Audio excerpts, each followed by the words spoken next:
সম্মানিত মুসলিম দিনদার ও ভাই বোনেরা, আসসালামু আলাইকুম ও রহমতুল্লাহি বারাকাতু। আসন্ন পবিত্র ঈদুল আজহা অর্থাৎ কুরবানি ঈদকে সামনে রেখে আমাদের সকলের প্রস্তুতি চলছে।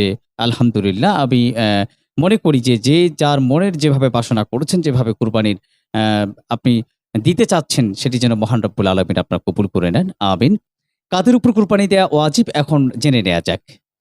১০ই জিলহজের ফজর থেকে ১২ই জিলহজ সন্ধ্যা পর্যন্ত অর্থাৎ কুরবানির দিনগুলোতে যার নিকট সদকায়ে ফিতর বা ফিতরা ওয়াজিব হওয়া পরিমাণ অর্থ ও সম্পদ থাকে, তার উপর কুরবানি করা ওয়াজিব। আমি আবারও বলছি টপিকটা।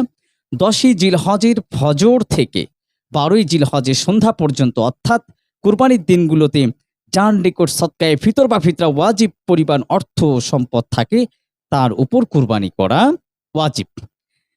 মুসাফিরের উপর কুরবানি করা ওয়াজিব হয় না।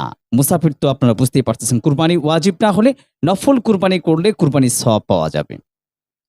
কুরবানি শুধু নিজের পক্ষ থেকে ওয়াজিব হয়। সন্তানাদি, মাতা-পিতা ও স্ত্রীর পক্ষ থেকে ওয়াজিব হয় না। তবে তাদের পক্ষ থেকে করলে তা নফল কুরবানি হবে। যার উপর কুরবানি ওয়াজিব নয়, সে কুরবানির নিয়তে পশু ক্রয় করলে সেই পশু কুরবানি করা তার উপর ওয়াজিব হয়ে যায়। আবারও বিষয়টি একটু বোঝার চেষ্টা করুন।